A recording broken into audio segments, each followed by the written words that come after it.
एक बार राजा विक्रम सिंह अपनी रानी साहिबा से बड़े प्रसन्न भाव से वार्तालाप कर रहे थे। राजन, आज आप बहुत प्रसन्न दिखाई दे रहे हैं। कोई बात है? नहीं नहीं रानी साहिबा, ऐसी कोई बात नहीं है। मुझे तो चिरंजीवी की कही हुई बातों का ध्यान आ गया, इसीलिए हंसी आ गई। सचमुच चिरंजीवी बहुत बुद्धिमान है, उसके पास हर समस्या का समाधान है। आपके मुंह से मैंने कई बार उनकी तारीफें सुनी है। मैं भी उनकी चतुराई का प्रत्यक्ष प्रमाण देखना चाहती हूँ। हाँ हाँ, क्यों नहीं। चिरंजीवी तो अक्सर किसी न किसी गूढ़ समस्या का हल निकालकर अपनी चतुराई का प्रमाण दे ही देते हैं। तो ठीक है राजन, मैं भी देखती हूँ कि वो किस तरह कैसे पहेलियों को सुलझाते हैं। ठीक है, शीघ्र ही आपको प्रमाण मिल जाएगा। दूसरे दिन राजा विक्रम सिंह अपने दरबार में कुछ सोचनीय अवस्था में नजर आ रहे थे। हुजूर, आज आपके मन में कोई प्रश्न उबल रहा है, कोई ना कोई बात है। चिरंजीवी, मेरी एक हीरे की बहुत कीमती अंगूठी खो गई है। हुजूर, आप याद कीजिए कि आखिरी बार आपने उसे अपनी उंगली में कब देखा था? कल रात को जब मैंने अपनी उंगली को छुआ तब अंगूठी मेरी उंगली में नहीं थी। मुझे बहुत दुख हुआ। हमारे अनुचरों से सभी जगह उस अंगूठी की तलाश की, लेकिन वो मिल ना सकी। न जाने कहाँ खो गई।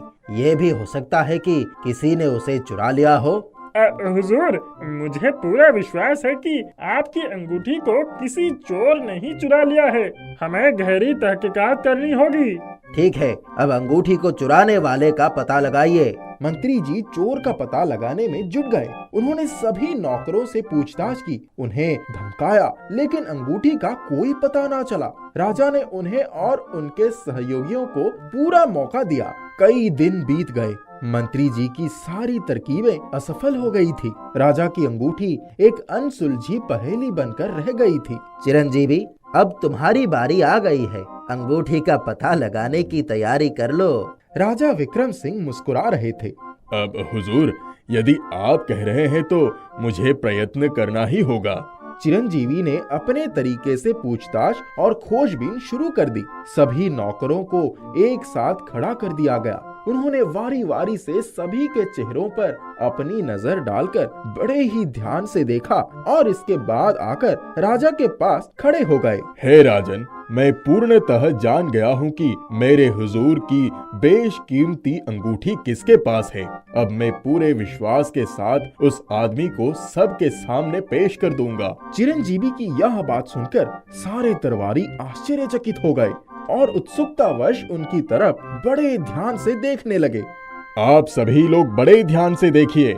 इस समय अंगूठी जिसके पास है उसके नाक लंबी होती जा रही है और उसके माथे पर पसीना आ रहा है। सभी नौकर एक दूसरे का चेहरा देखने लगे। उनमें से एक नौकर दूसरी तरफ जाकर सबकी नजर बचाकर अपनी नाक को छूते हुए अपने माथे पर हाथ फेराने लगा। चिरंजीवी पूरी तरह से ध्यान दे रहे थे। उस नौकर की उस हरकत को देखते ही उन्होंने झट से उसका हाथ पकड़ लिया और राजा के सामने लाकर खड़ा कर दिया। उस नौकर ने शांत भाव से अपने कुर्ते की जेब से अंगूठी निकालकर राजा के सामने पेश कर दिया। चिरंजीवी की चतुराई को देखकर राजा बहुत खुश होने के साथ साथ आश्चर्यचकित भी हुए। सभी दरबारी खुश हो गए। ऊपरी मंजिल से रानी ने भी दांतों तले उंगली दबा ली। हे राजन, ये आदमी निर्दोष है। इस आदमी ने आपकी अंगूठी नहीं चुराई। चिरंजीवी की यह बात सुनकर दरबार में मंत्री जी के साथ साथ सभी लोग आश्चर्य से उनका मुंह देखने लगे। किसी के अंदर इतना साहस नहीं है कि हमारे राजा की अंगूठी को चोरी कर ले। मैंने भी कभी अंगूठी के चोरी होने की बात नहीं कही, इसीलिए मैंने पूछताछ के दौरान किसी को भी डराया धमकाया नहीं। चिरंजीवी, मुझे बड़ा आश्चर्य है कि तुम्हें यह कैसे पता चला कि अंगूठी चोरी नहीं हुई है। हुजूर, आपने जब पहली बार तहकीकात की जिम्मेदारी अपने मंत्री जी को सौंपी थी तभी मुझे शक हो गई थी। मैंने सर्वप्रथम आपका ही चेहरा पढ़ लिया था। आपकी मुस्कुराहट और इन गरीब सेवकों के चेहरे पढ़ने के बाद मुझे इस बात का अंदाजा हो गया था कि अंगूठी चोरी नहीं हुई, बल्कि किसी को हिदायत देकर छिपा कर रखने के लिए दी गई है। किसी भी अनुचर के चेहरे पर कोई डर नहीं दिखाई दिया। मैं यह बात भली भांति समझ चुका था कि अंगूठी की खोज के साथ साथ मेरी इम्तिहान भी लिया जा रहा है।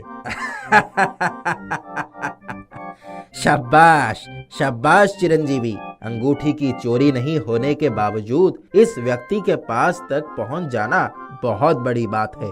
उसे यह बात गुप्त रखने के लिए मैंने सख्त चेतावनी दी थी, लेकिन तुमने दूध का दूध और पानी का पानी कर दिया। चिरंजीवी, हम तुम्हारे बुद्धि और कौशल के पहले से ही मुरीद हैं, लेकिन आज तुम्हारी बुद्धिमता और चतुराई ने हमें और अधिक कायल बना दिया।